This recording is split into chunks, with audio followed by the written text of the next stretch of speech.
All right. Welcome, welcome, welcome, everyone, to our call on the gift of forgiveness. We were just asking everyone to share in the chat how you're feeling. How many days till Christmas? 10 days about? Yeah. 10 or 11 days.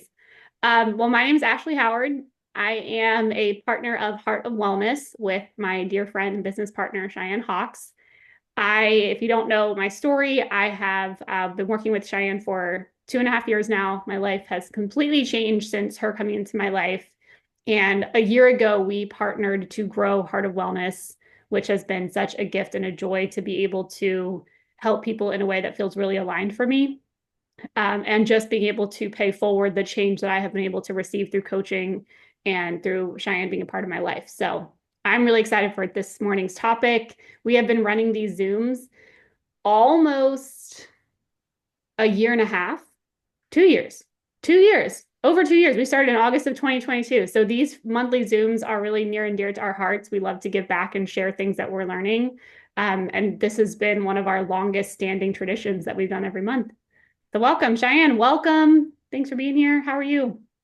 Good morning, everybody. I'm just grateful. I think as we wrap up this year and look back of what we've gone through, like personally, emotionally, business wise, it's really been a fruitful and transformational year. I would say for everyone that's been a part of Heart of Wellness, we're really witnessing a lot of shifts with you guys, and we're really grateful for your shares so that we know how you're feeling about the changes in your own life. And I know that most of us, all of us, are still kind of striving to reach our goals and make those adjustments of who we are. But I'm witnessing it, and I'm seeing it come more easily for all of you and myself as well. And so I'm really grateful for that. This morning, as Ashley was texting me, she told me she was wearing her pink sweatshirt, and I sent her a picture, and I was like, yeah. We do this a lot, and I think that when you hear that saying, you become most like the people you spend the most amount of time with. I've really seen that in us as partners. I've really seen us embody a lot of each other's greatness, and I'm humbled at the changes that Ashley's invited into my life. And I love witnessing the changes I've invited into hers. And I would say we don't talk about Heart of Wellness, what like the symbol of it. We never talk about it. But I think as I was getting ready for this morning, today is the perfect day to talk about what that even means, right? When you think about it, it's like the art of something, the art of healing, the art of wellness, the art of wellness, right? Is the dance of life that makes you well. And your heart, knowing your heart and having a clear, happy, clean heart is required for wellness. And the key part of having a clean, clear heart is forgiveness of yourself and others. So this month in Inner Circle in our group coaching, we've been talking a lot about forgiveness and how hard it is to really wrap our mind around, like how are we doing with it? So today we're going to give you some kind of steps and personal experiences and give you a chance to share as well. So Ash, why don't you kick us off? Okay. Well, do we want to do a quick meditation or do you want to jump into forgiveness? Let's jump into this and maybe end with one, if that's okay. Yeah, for sure. So forgiveness has been a really important topic this month, like both in my personal life and in our group coaching. And I think like the first thing we want to talk about is why forgiveness is important. So if you have a journal or you have a pen, I would write that down, why forgiveness is important. And when we were doing prep for this workshop, what kept coming up for both of us was if there's a lack of forgiveness, there is a wedge in a relationship. So, and that includes self. Like for me, I had to work on my own forgiveness because I didn't know how to deeper connect with myself. And I had to work on forgiveness with important people in my life because it really did feel like there was a barrier between how close we could be. So, as you're thinking about forgiveness, think about relationships. What part of maybe holding on to resentment keeps you from connecting with someone deeper? I think that's something that, especially this time of year when we're spending time with family, could we peel back the layers a little more and work on this piece so that when we are with family that maybe we don't see in a while, we could connect with them without feeling maybe ongoing resentments that we felt. And the other piece of forgiveness and why it's important is communication. So communication is really hard. We had our inner circle meeting yesterday, and I actually wrote down, I've been a bad communicator most of my life. I have not been good at communication. I had a wonderful single parent, a single mom who was not taught effective communication from her parents. And so a lot of things that I learned growing up was don't talk about things, don't talk about feelings, figure things out on your own. And that led me to doing a lot of things that I needed to forgive myself for. But when I think about this communication piece, if we can figure out how to practice forgiveness and practice talking about feelings, it's actually the key to getting really aligned in our relationships. And my perfect example of that is Cheyenne and myself in our business partnership. Oh, the last 2 years of my life, I have had more hard but beautiful conversations with her that I'm like, are we going to get through this? Like, this is out of my comfort zone. I don't know how to talk about this. And I'm mad and I'm frustrated and I'm, overwhelmed with joy. And we have to process these feelings. But we have been able to so wonderfully navigate hard conversations because we are both open to being communicators with each other. I don't have to forgive anything to Cheyenne because we truly work it out in the moment and we can move on, and that strengthens our relationship. So, for this piece, when you think about forgiveness being important, aside from my husband, she's the closest person in my life because there is no wedge in our relationship because there is no resentment. There are other people in my life that I have to work on letting go of some resentment and forgive. But with her, she's the example of us working through things when they come up. And then the other piece of that is the more we can effectively communicate, the less we feel that wedge. So maybe there's someone in your life that you feel that you truly love and you feel a wedge in the relationship with them. We're going to give you some tools to start mending that so that you can feel closer, especially this holiday season if you're going to be with them in person. Cheyenne, do you have anything to add to that piece? Yeah, that was really good. I'm kind of processing. That was a lot, and I'm processing and I'm really recognizing like the growth and what you're sharing. The key thing that I really want us to consider is that when there's unspoken resentment or an unspoken issue that's occurred in a relationship between anyone, right?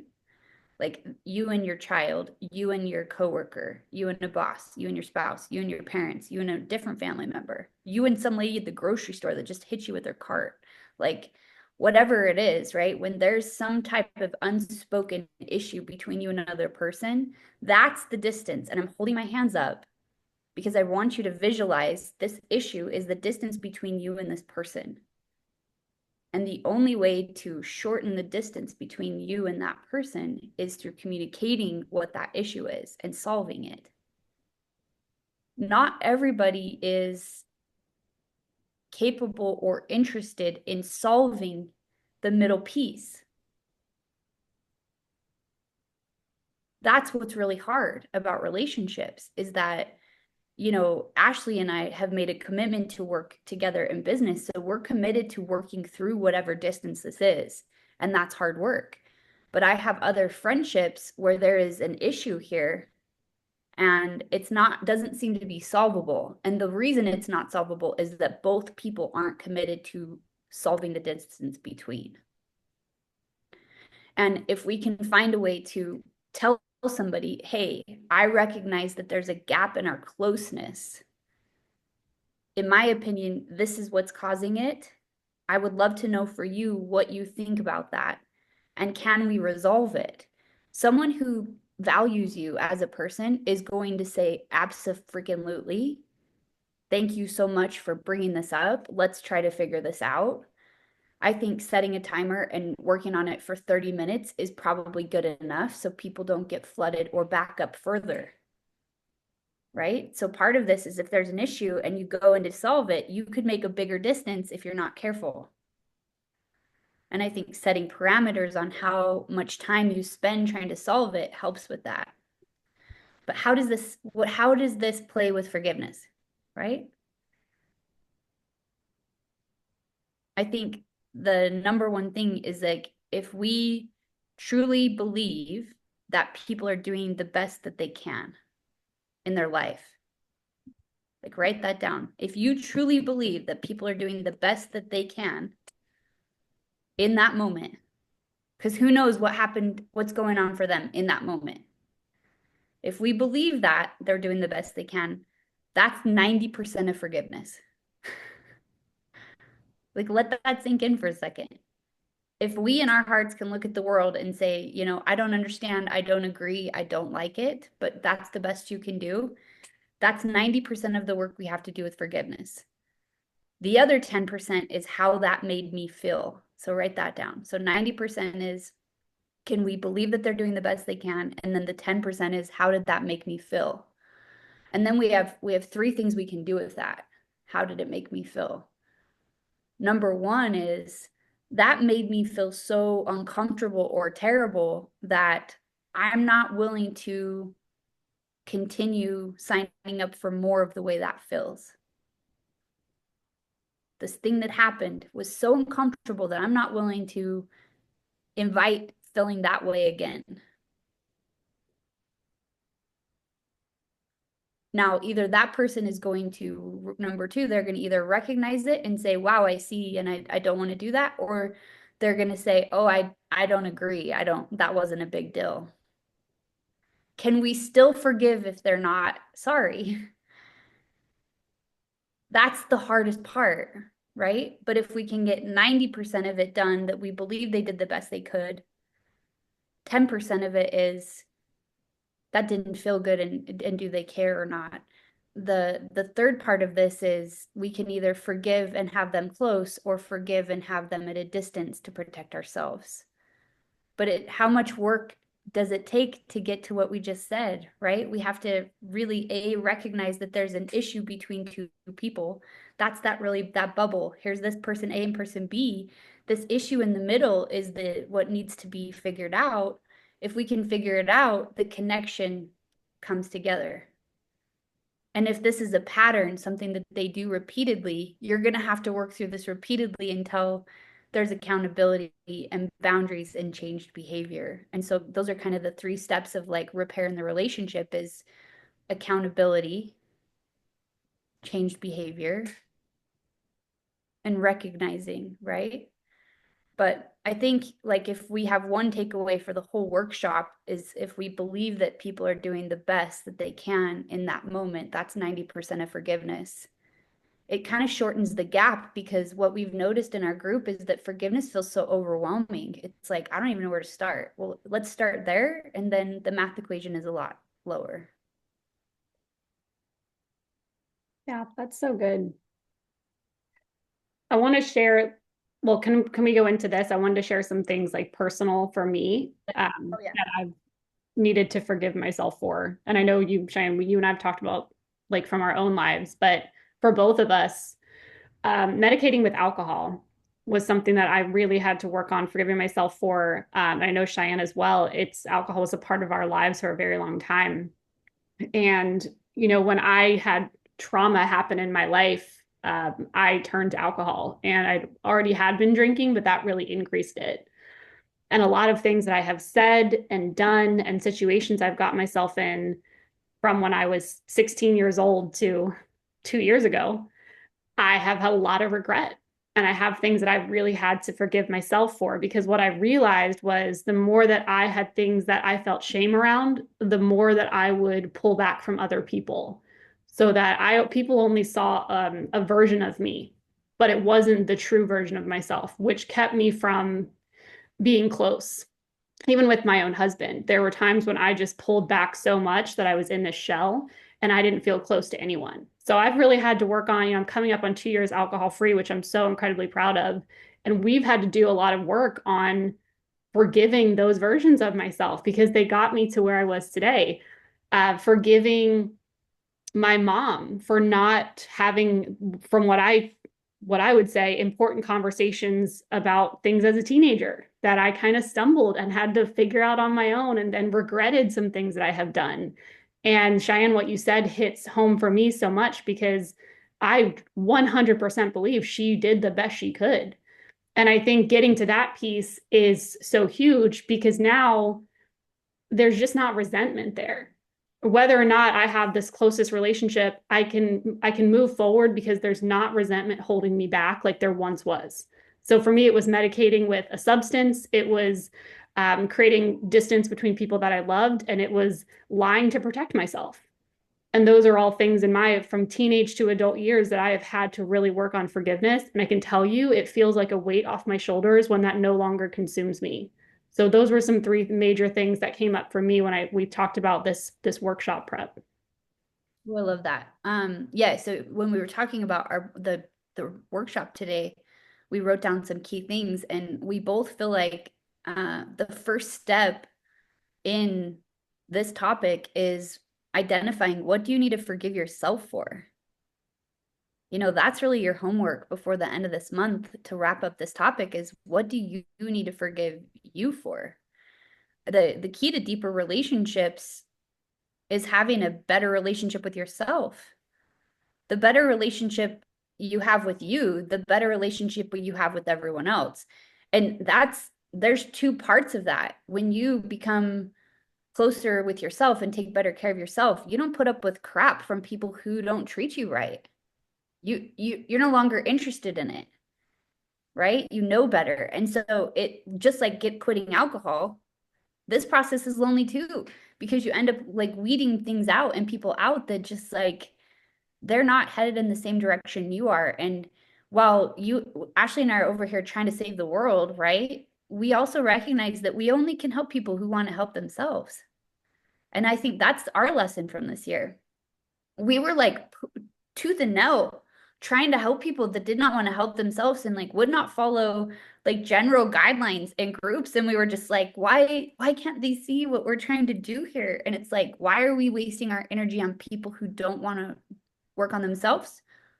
We know better. And as soon as we did it, the floodgates of energy just open and open. So I really want you to kind of like take this, I'm going to slow it down a little bit. So the first step is you need to figure out what you need to do to forgive yourself for, and with no shame, right? This is not about shame and guilt. This is like, hey, I'm a human that's done the best I could over 43 years. I need to give myself a break for some of these embarrassing things I've done. Because if I can love me like that, I can love you like that. And if I can love you like that, I can teach you how to love your kids like that. I can teach you how to love your spouse like that. And that's when this gap in connection is gone, right? And we're witnessing it all over in our community. So we know that this works. Um, you know, we do decide what to share with you before we do these. And I think it's important for me to continue to be vulnerable and share, you know, how did Heart of Wellness get here, right? And when I turned 30, I moved to Laguna Beach by myself and I didn't know anybody. And that's where my transformation rooted. And I sat alone for many, many hours editing my life and where I had gone wrong and what I was embarrassed about and how I'd let myself down. And I would say alcohol magnified my mistakes. I wouldn't say alcohol was to blame for my life. I certainly made a lot of choices and decisions and relationships on my own as a sober person, but alcohol magnified my mistakes.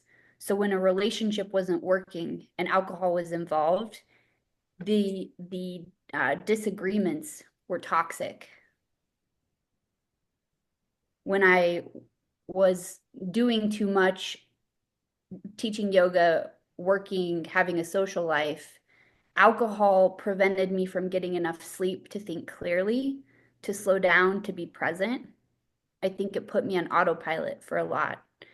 You know, as a younger girl that was like begging to belong, I think it put my walls down and put me begging for attention from the worst type of men, right? And it's like, if I can forgive myself of these things, it allows me to become a person with high values.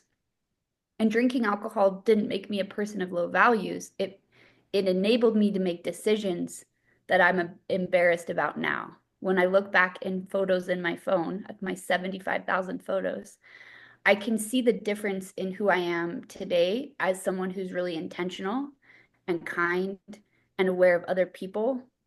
And I was very selfish and self-centered, and as a person who was focused on drinking alcohol a lot. And I'm owning that because I want to continue to be a better person. And being a better person is saying, I forgive myself for who I was, and I can see that where it got me. And I can't hate or regret any of it because I'm able to connect emotionally to each one of you because of this life that I've lived and these decisions that I've made. And I think that God has me here on earth to help other people get their light back on and focused on what's going to make their life better. And I wouldn't know how to do that had I not just hit my face on the cement repeatedly for 43 years. But I do think that first step is forgiving yourself. And when we started this topic, the first of the week, it was like, I don't even know how to forgive so and so. And it's, we just want to turn that back on you. Forgive you first, and then it will be a lot easier to forgive so and so. And so when you can forgive yourself, something that really came up for us, like we talked about, like we've had conflicts that we've worked through time and again of learning about each other and building a business together and talking every day. And like, to me, it was scary to let someone in like that. And honestly, I remember after our first fight, I mean, I hate to call it a fight, but it was like disagreement, argument, whatever it was. I was so used to just cutting people out of my life. I'm like, well, guess she's gone. That was my first thought. I'm like, okay, well, friendship over, we're done. And so I have learned so much from Cheyenne about opening up and being able to maintain and cultivate friendships and relationships by not running away.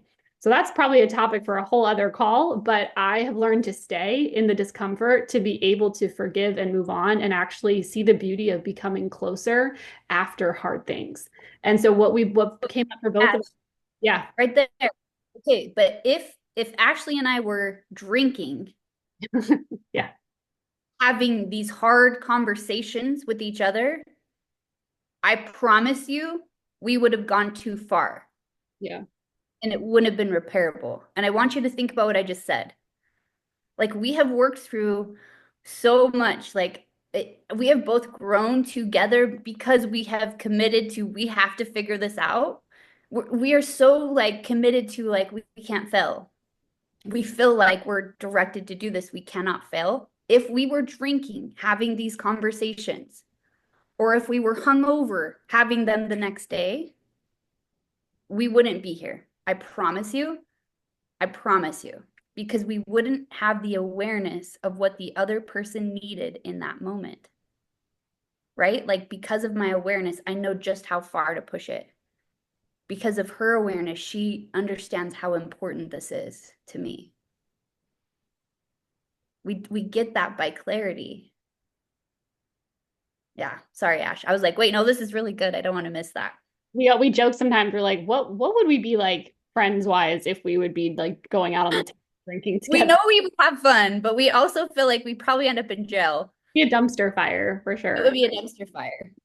Us and margaritas, we're not going to test it. We'll let you know if we ever do, but as of today, we're not Yeah, testing we're this. no margarita testing, no Targaritas, which I heard Target's going to have. But a side note, what came up for us was if you can get to I'm sorry, healing is possible. So I would write that down. Like especially we've gone head to head on things when one of us and both of us have come to like, hey, I'm sorry. A couple times Cheyenne has said, like, can you accept that this is how I felt in that moment? And I've said, I absolutely can accept that. I didn't try to fight. I didn't try to over explain myself. I didn't try to make excuses. I simply said, I can see how you feel that way, and I'm sorry. Immediately, the conversation shifted to where, like, I could see her defenses come down. I could feel mine come down, and we connected again. So if you can get to an I'm sorry, healing is possible.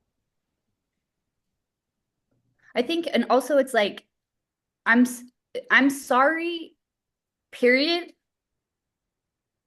If you can just write down in red, I'm sorry, period. The second you say I'm sorry, but it's gone. Apology's gone. Right? I learned that in therapy. The best thing I got out of therapy, like during couples counseling once, was the moment you add anything after sorry, sorry's gone. Right? And someone doesn't really need a big paragraph of I'm sorry, blah, blah, blah, blah, blah, blah, blah. They need I'm sorry, period. And I've practiced that and it's worked. It's worked really well. And I've also said, hey, I've had to tell people like, hey, all I need is I'm sorry, period. I don't need anything else. And the second I receive that, it's gone for me. Like I've already forgiven it. But I used to be a person who would hold grudges. You know, I do. I have my lovely mother on here. I do share that I have a really hard time with my brother and sister-in-law, and mostly because I don't feel included. And I'm constantly trying to feel included. And it's a hard thing for me to forgive because I don't understand it. I'm over here with like a million hearts of love wanting to give to a nephew and even to them. And they live 5 minutes away and I live intentionally near them. And it's really painful for me to not have a spouse and not have kids and have a family so close that doesn't want me there. But they're doing the best they can, right? Like if I'm living what I'm teaching you, they're doing the best they can. Their best looks different than I think mine would. But how many times do I keep looking for connection before I say, guess what?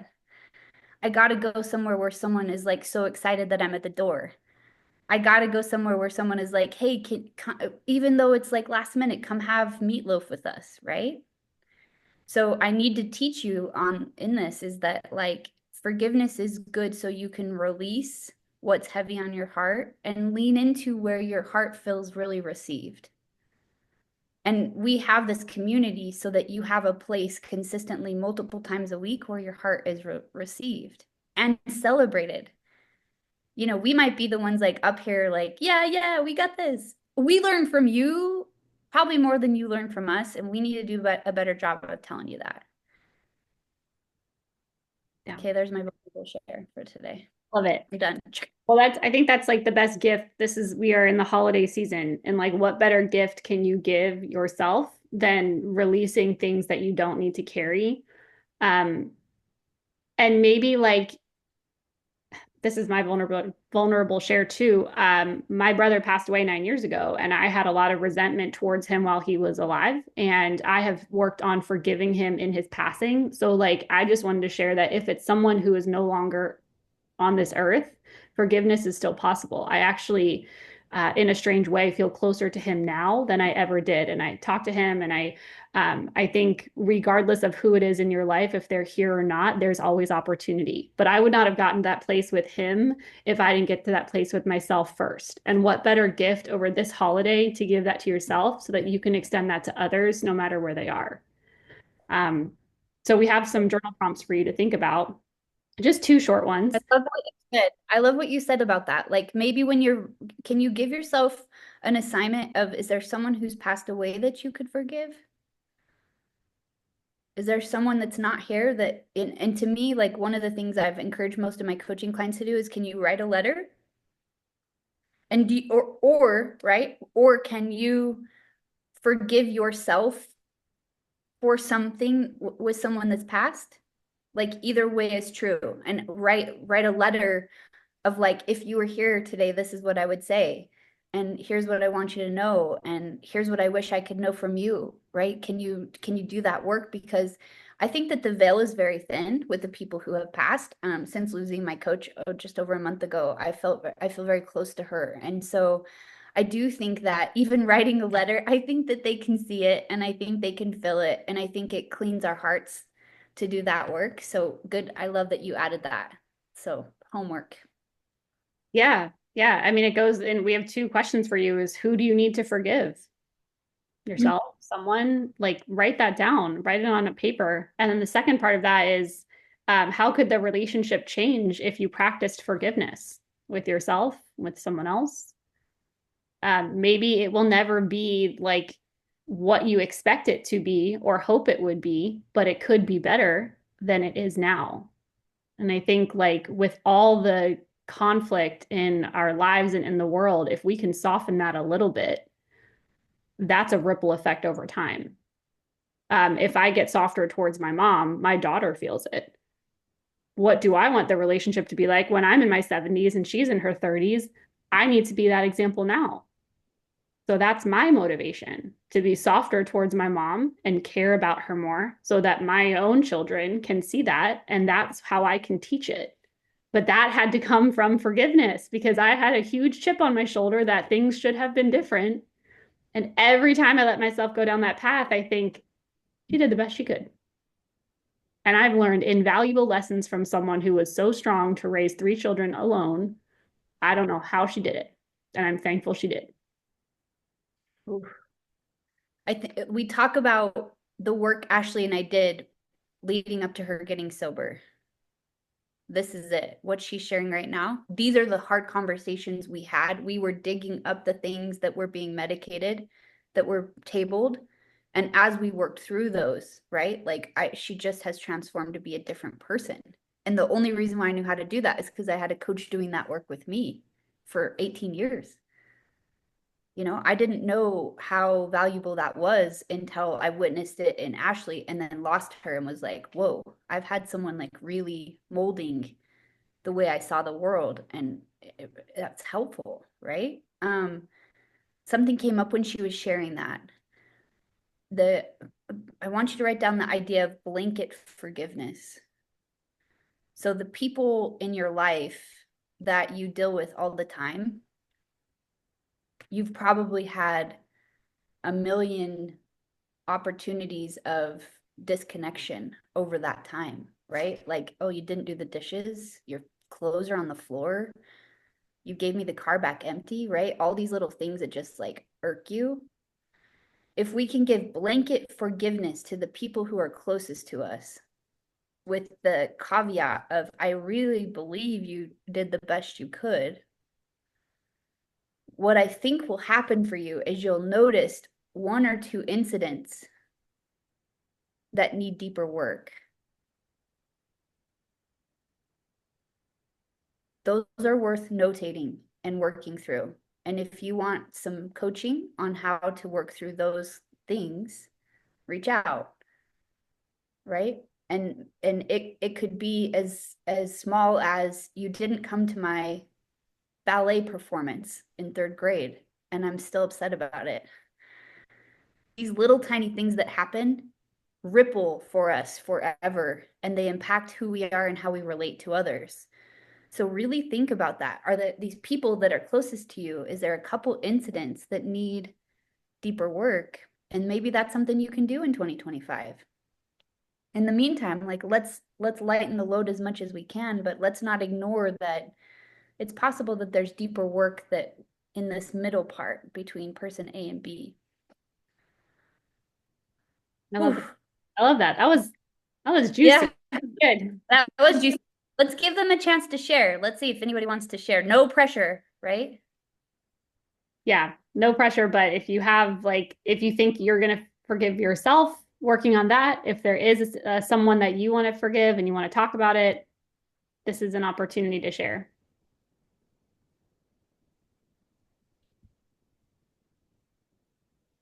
Or did you get something? Oh, Matt, go ahead. Well, one of the things that struck me the most was when you were talking about forgiving somebody that's no longer here, and it made me think of my dad and what was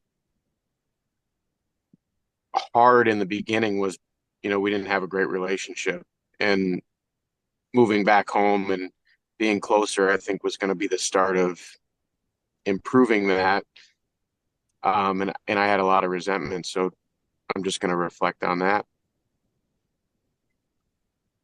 And I've got enough things to forgive myself for, so I'll work on that list too. Hi, Matt. Hi. Good morning. I'm so grateful you came today. Yesterday I was texting Ashley and I'm like, where's Jason? We are lucky to have some of the most incredible men in our community that I really think have changed the way I see men. I really believe that having great men in our community has softened my eyes on what's possible for men to show up for their spouses and their families and to do their work. I'm just like happy that you came on today. Happy to be here. Sorry, I was driving most of the time, but I was listening. That's okay. We do get accused of we need to do a better job of being inclusive in our marketing, so that's noted for 2025. It does look like a lot of like very cheerful stuff, but we can weave some men into it. Pam, did you want to share? I saw you unmuted. Yeah, yeah. Yes. Hi, guys. I Hey. thought that I would share. I can relate to so many things that you ladies have said. I'm a good bit older, but I'll tell you what, I can relate to so much of this. One of the areas, well, for a long time, I've had a really hard time forgiving my mother. Um, she and when you said, did she do the best that she could? I'm not 100% with that. And I think it probably depends upon what you're forgiving them for. Um, so I am really working on that. Would I say I've 100% forgiven her? No. I'm probably at about 90 to 95%. And it's just being a mother myself. I would not have done that to my children. So I think that that's the area we have to work on. And I'm very spiritual. So I know that Heavenly Father, for him to forgive me, I have to have forgiveness in my heart also. So it just kind of flows that way. What else? Medicating myself with alcohol. That's what I really have done my whole life. Anything trauma, stress, etc. I would medicate myself with alcohol. So, but I did want to share that I also would use alcohol for a reward too. And I'm going to give an example that's happening right now. I just reached 6 months and I'm thrilled about that. I mean, it's unbelievable. I feel really good, but I feel like I should celebrate and when and have some alcohol and celebrate, but I won't. I mean, it becomes, that's where it has to turn into a hard no within me. I'm not doing that. Stop. I'm not doing that. We're not going there. But it is kind of, you've gone this, I've really worked at this and I've done so well, but you have to realize you're still so vulnerable to go sliding back, or it's just that easy to pick up a drink. And that's what's scary. So that's really what I'm working on. And that's why I stay in this program, because it keeps me on track and I focus. I'm focused on this. I know I don't share a lot, but I'm really really involved with everybody here. I guess it's just kind of hard to say. And forgiving myself, that's another hard one. That is a hard one, but I can't move forward if I don't forgive myself. So that is something I pray for and I'm working on. But this is a really good subject. Whoa, Pam. I'm gonna give you a gift. What's my gift? Yeah. A lot of you know that I go up and sit with my 91, 92-year-old grandma quite often. And when I go, I sit for a couple days. And when I mean sit, I wake up, shower, and sit next to her. She sits in her chair. I sit in the couch and I talk to her for 2 days. And it's as much for me as it is for her. Her son passed away last year, and we had an opportunity to talk about it. It opened an opportunity for me to talk about her as a mother. Mm-hmm. Sharing how hard that was to lose him and how it was hard to bury a child. And I said to her, well, Grandma, do you have any regrets in your life? Just like came out. And I was like, oh, maybe I shouldn't have said that, right? I'm pretty proper with them. I'm more proper with them than anyone else in my life. Like, thank God I've had that anchor of authority where I'm just like really mind my P's and Q's there, right? Because you see, I'm just out of control in general. With her, I said, "Do you have regrets?" And she said, "I really feel I did the best I could, and I often prayed to do better." Mhm. And my gift for you is that I think your mom probably prayed to do better as well. That was her way of telling me in her own way, sure, I could have done some things differently, and I'm aware of it. And I think that our generation, like, this generation is a lot more attuned emotionally than they were. I think that they came into the world in a time where emotions didn't have a seat at the table. Correct. And I think a lot of us, like 2 generations from that, feel emotionally starved because was missing and we're aware of it. It wasn't intentional though. I can tell you, I don't know your mom. I don't think people intentionally hurt or destroy people. I think there is a very small percentage of people that do, like 2%, and those people are scary. And we're aware that they have like mental health stuff that's just like off the charts. But I think 98% of people really, they recognize they're not getting it right, and they do feel sorrow, and they may not have the communication tools to tell you so. Um, I totally understand that. When I pray to my mother, she's in my prayers. I know she wants forgiveness, and I really want that to I want that, but I know my mom would, and I know she did the best that she could. Um, I really do. I mean, it was a rough time for her. She was. My father died when I was very, very young, so she was left with 7 children. So it was really hard. It was just a person that came into our life that was with her that ruined everything. So I know my mom had the heart of a saint. She was a really, really good mother before this came into our life. And it just changed everything. So I guess when you see your parent put someone else before her children, and it's not even your father, you see but that's what's hard, and everything changed. So that's what I'm working on. But I know in my heart my mother wants my forgiveness, and that's what I'm working on. I have a book. I'll send you a link, Pam. I have Okay, thank you.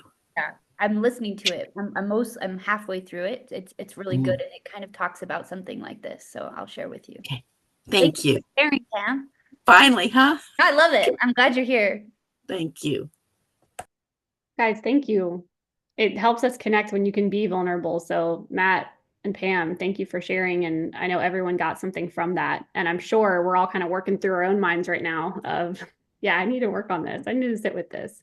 But our hope in this heavier topic, it's timed intentionally that, if there are people still around that you might see over this holiday season, maybe you just think about, I would say my word for you is soften. Maybe you just soften a little bit. Maybe that's playing a board game with your cousin or your brother or your mom when you normally would just be on your phone. Soften a little to have more presence. And I think it's these small things over time that end up changing your life. So maybe you do something small that ends up being a ripple effect this season. And do the work, do the journal prompts, spend some time. And if you need it, I think everyone here, almost everyone, is in the Inner Circle, but we have a group coaching called Inner Circle. And every month we do a deep dive topic. We have Friday meetings. It's a really great community, and you're welcome to be a part of it. If you're watching the recording, just reach out to us and we'll give you more information. But this was a good one. Cheyenne, what do you have to add? I'm excited for next year. Inner Circle was birthed in 2024 as a way for us to give you an affordable way to do coaching in a group setting where you can kind of lean on each other as you work through things. So we were just kind of pulling topics intuitively. 2025 is going to be very intentional, and set up to where it tees it up for the next topic. So we're looking forward to that. We are working on giving you an outline so that you can be excited about what's to come and kind of schedule accordingly. I don't know, we have really full hearts this year. We accomplished more than we set out to do. We launched our protein. We have a fitness app that we branded that is coming to you soon. We love Inner Circle. We love our sobriety group. We love cheering each other on there. We love retreats. We love sharing that time with you. We're doing a co-ed retreat in 2025 that's coming that we are so excited, and Matt's going to help me. He promised. I just thank you for the support this year, and thank you for supporting each other. This means a lot to us. It really does. You are my family. I love that. Well, thank you guys